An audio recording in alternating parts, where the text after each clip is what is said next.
रायगढ़ नाम के एक गांव में पूनम नाम की एक लड़की रहती थी। उसके पिता एक मजदूर थे जो कि बेहद ही गरीब थे। उन्हें अक्सर पूनम की शादी की चिंता सताती रहती। लेकिन कहते हैं ना कि जन्म, मृत्यु और शादी ये सब तो ऊपर से लिखा हुआ आया होता है। एक रोज उस गांव में सरकारी काम से एक सरकारी अफसर आया। उसने जब खूबसूरत पूनम को देखा तो उस पर मोहित हो बैठा और अपने मन में सोचने लगा। लोग सच ही कहते हैं, असली खूबसूरती तो गांव में ही होती है। अनुभव ने उसके मजदूर पिता से उसका हाथ मांगा और पूनम के पिता ने शादी के लिए झट से हाँ कर दी। आखिर वो कौन सा पिता है जो अपनी बेटी की सरकारी अफसर से शादी नहीं करना चाहेगा। फिर दोनों की शादी हो गई और अनुभव उसे लेकर शहर अपने घर आ गया। पहले तो उसके घर वालों ने उनका विरोध किया, लेकिन फिर बेटे की मर्जी के आगे उन्हें झुकना पड़ा। सही है, गरीब देवरानी आई है, अब इससे घर का सारा काम करवाया जा सकता है। गरीब घर की लड़की पूनम शादी कर अमीर ससुराल आ तो गई, लेकिन उसमें और उसकी अमीर जेठानी में काफी अंतर किया जाता था। दरअसल बड़ी बहू अंकिता की शादी में सरला देवी को खूब दान दहेज मिला था, लेकिन पूनम एक जोड़ी में ही ससुराल आई थी, जिस वजह से सरला अक्सर उसे ताने देती थी। ऐसे ही एक रोज त्योहार के वक्त अंकिता के घर से खूब सामान आया, जबकि पूनम के घर से कुछ नहीं आया। न जाने किन कंगलों के घर ब्याह कराया मेरा बेटा, तीज त्योहार पर भी कुछ नहीं भेजता इसका बाप।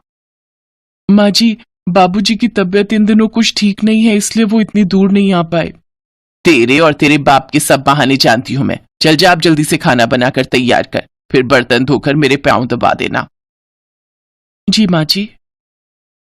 काम चाहे छोटा हो या बड़ा, हर काम बेचारी पूनम को ही करना पड़ता था, जबकि अंकिता किसी काम को हाथ नहीं लगाती। फिर एक रोज पूनम अपनी जेठानी से, दीदी मुझे अपने पिताजी को एक फोन करना है, क्या मैं आपके फोन का इस्तेमाल कर सकती हूँ? दरअसल मेरे फोन में कुछ प्रॉब्लम आ रही है, वो आजकल उनकी तबीयत कुछ ठीक नहीं है। बस इसीलिए तो मुझे इन गरीबों से नफरत है। यहाँ आई नहीं कि आते ही मांगना शुरू कर दिया। कोई जरूरत नहीं है उस भिखारी से बात करने की, जा अब काम कर। बेचारी पूनम रोते हुए काम पर लग जाती है, लेकिन उसका ध्यान अपने पिता की ओर ही था। फिर एक रोज उसके गांव से फोन आता है कि उसके पिता की मौत हो गई। बेचारी पूनम बचपन से माँ के बिना रही, तब से उसके पिता ने ही उसका पालन पोषण किया। दरअसल पूनम की माँ का देहांत जल्द ही हो गया था, जिस कारण पूनम अक्सर माँ के प्यार के लिए तरसती रही। वो सोचती थी कि ससुराल जाकर अपनी सास से वो प्यार पाएगी, लेकिन ऐसा हुआ नहीं। सरला देवी अक्सर उसे खरी खोटी सुनाती रहती। अब उसका इस दुनिया में कोई नहीं था जिससे वो अपना दुख बांट सके, सिवाय उसके पति अनुभव के, लेकिन वो भी अक्सर काम के सिलसिले में बाहर ही रहता। एक दिन अंकिता चिल्लाते हुए, अरे मेरे रूम में अभी तक कॉफी क्यों नहीं आई? ये पूनम कहाँ मर गई? माँ जी देखिए ना, अब क्या सुबह की कॉफी के लिए भी दिन तक का इंतजार करना पड़ेगा? रुक, अभी बताती हूँ उस गरीब को। सरला फ्रिज से ठंडा पानी निकालकर एक बाल्टी में भरती है और बेचारी पूनम के ऊपर गिरा देती है। तुझ महारानी को यहाँ बेड पर पड़े पड़े खाने को नहीं देने वाली मैं। चल खड़ी हो और उठकर घर का काम कर। वो माँ जी, मेरी तबीयत ठीक नहीं है, मुझे बुखार है। ये सब ड्रामे ना कहीं और जाकर करना। चल उठ और काम पर लग जा। तुझ गरीब को मैं यहाँ मुफ्त की रोटियां नहीं तोड़ने दूंगी। लेकिन तभी वहां अनुभव आ जाता है और वो अपनी पत्नी के प्रति अपनी माँ और भाभी का ऐसा बर्ताव देख गुस्से में आ जाता है।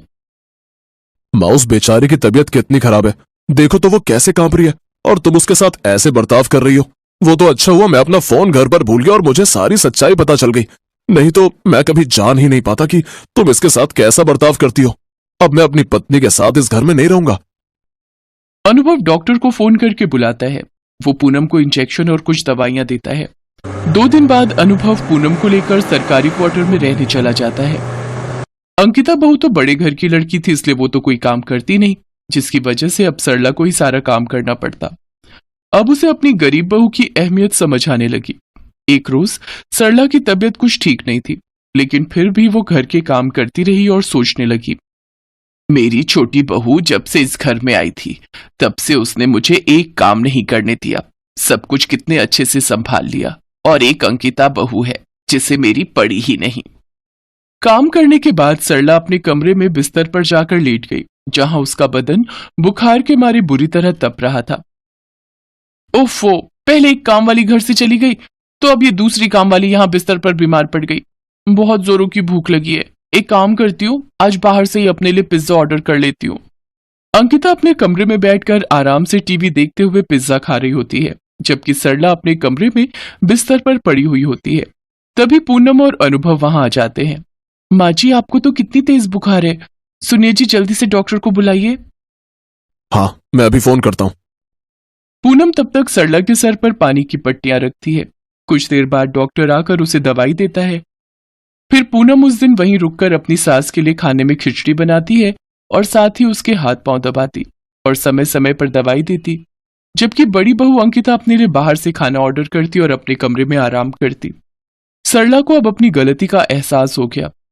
जिस बहू को मैंने पत्थर समझा वो तो हीरा निकली, और जिसे हीरा समझकर अपने सर का ताज बनाया वो तो असल में पत्थर निकली। पूनम बहू, मुझे माफ कर दे, मैंने तेरे साथ बहुत बुरा किया। नहीं नहीं माँ जी, आप माफी मत मांगिए, अब आप यहाँ नहीं रहेंगी, आप हमारे साथ चलिए।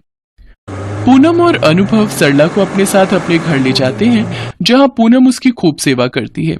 कुछ दिनों में अनुभव का प्रमोशन हो जाता है और उसे रहने के लिए एक बहुत बड़ा सरकारी बंगला मिलता है, जिसमें खूब नौकर चाकर होते हैं। अब गरीब बहू पूनम आराम से अपने पति के और सास के साथ खुशी खुशी रहने लगी, जबकि बड़ी बहू अंकिता के पति की नौकरी चली गई और उसके पिता का बिजनेस भी डूब गया, जिसके चलते अब उसे गरीबी में रहकर गुजारा करना पड़ा। साथ ही अब घर के सारे कामकाज उसी को करने पड़ रहे थे। शायद इसीलिए कहा जाता है कि कब वक्त का पहिया घूम जाए किसी को नहीं पता।